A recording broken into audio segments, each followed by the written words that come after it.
বাবা কি অবস্থা, আজকে তো খুশি কেন? তাহলে এই যে আজকে দুষ্টু হাসিনা দেশ ছেড়ে চলে গেছে। ওকে, তাই আমরা এই জন্য কি করছি জানো, গতকালকে মিষ্টি নিয়ে আসছি, কারণ আজকে কোনো দোকানে মিষ্টি নাই। আজকে কোনো দোকানে মিষ্টি নেই, আমরাই একমাত্র কি স্বাধীনতা উপভোগ করতেছি মিষ্টি দিয়ে। আর কোনো দোকানে আজকে মিষ্টি নাই, কেউ মিষ্টি খেতে পারতেছে না, আমরা পাইতেছি। তবে দর্শক যারা আমাদের মিষ্টি খাওয়া দেখতেছেন, সমস্যা নাই, আপনারা ভার্চুয়ালি আমাদের সাথে মিষ্টি খান, আপনাদের সবাইকে মিষ্টি দিতে পারবো না, যেই মিষ্টিটুকু বাকি থাকবে সেটা হয়তো বা পাওয়া যাবে। আচ্ছা, একটু আমরা তাহলে মিষ্টি খাই না? খাও খাও। আলহামদুলিল্লাহ। আলহামদুলিল্লাহ।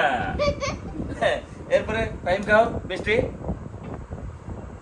এই তো আমিও কিছু খাই না, ঠিক আছে। আলহামদুলিল্লাহ, আমাদের দেশ সুন্দরভাবে চলুক, আমাদের দেশ তোমাদের জন্য সুন্দর হোক, তারপরে তোমাদের জন্য যাতে সুন্দর ভবিষ্যৎ হয় এরকম আমাদের শাসক আসুক, ঠিক না?